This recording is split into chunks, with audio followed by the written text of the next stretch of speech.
नमस्कार दोस्तों, हम पढ़ रहे थे भाषा और बोली। बोली सीमित क्षेत्र में बोले जाने वाली भाषा ही बोली कहलाती है।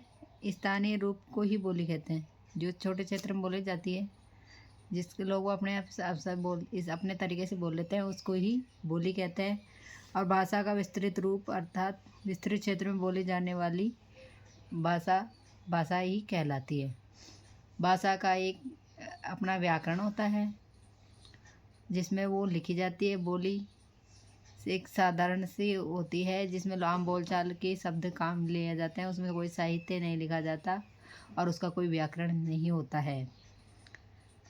और उसका शब्दकोश होता है, भाषा का शब्दकोश होता है। अब इसी ही क्रम में आगे बढ़ते हुए हम हिंदी भाषा और उसका व्याकरण का अध्ययन करेंगे। दोस्तों, हमने देखा था कि हर भाषा का अपना व्याकरण होता है, उसके नियम होते हैं। उसमें आज हम हिंदी भाषा और व्याकरण के बारे में जानकारी प्राप्त करते हैं। हिंदी भाषा का व्याकरण। हिंदी भाषा का अपना व्याकरण है, जिसमें उनके नियमों की जानकारी रहती है। हम उसको अच्छे से समझते हैं। हिंदी व्याकरण हिंदी भाषा का शुद्ध रूप से लिखने और बोलने संबंधी नियमों की जानकारी देने वाला शास्त्र है, अर्थात वह शास्त्र जिसमें हिंदी भाषा को लिखने बोलने का तरीका होता है, वह ही हिंदी व्याकरण कहलाता है।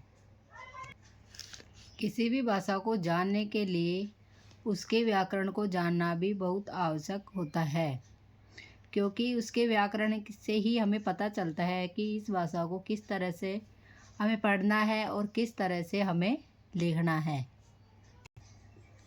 हिंदी की विभिन्न ध्वनि, वर्ण, पद, पदांश, शब्द, शब्दांश, वाक्यांश आदि की विवेचना तथा उसके विभिन्न घटकों प्रकारों का वर्णन हिंदी व्याकरण में किया जाता है। हिंदी व्याकरण नियमों का शास्त्र है, जिससे हिंदी को सही तरीके से पढ़ा जाता है। हिंदी व्याकरण को मोटे तौर पर वर्ण विचार, शब्द विचार, वाक्य विचार आदि 3 वर्गों में विभाजित कर इसके विभिन्न पक्षों का विचार किया जाता है। हर भाषा की अपनी एक लिपि होती है। हिंदी भाषा को देवनागरी लिपि में लिखा जाता है और पढ़ा जाता है। हमने देखा था कि हिंदी भाषा को देवनागरी लिपि में लिखा जाता है। अब आपके मन में विचार आया होगा कि लिपि क्या होती है, तो हम लिपि के बारे में पढ़ते हैं। भाषा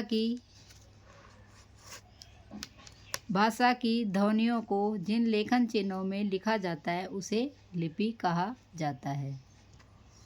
लिपि की परिभाषा देखिए। भाषा की ध्वनियों को जिन लेखन चिन्हों में लिखा जाता है उसे लिपि कहा जाता है। किसी भी भाषा को ध्वनियों को लिखकर व्यक्त करने के लिए जिन वर्तनी चिन्हों का प्रयोग किया जाता है उसे लिपि कहा जाता है।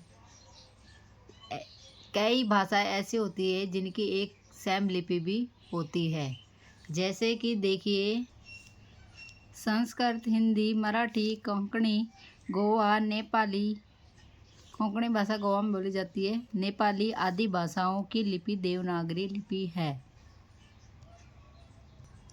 धन्यवाद।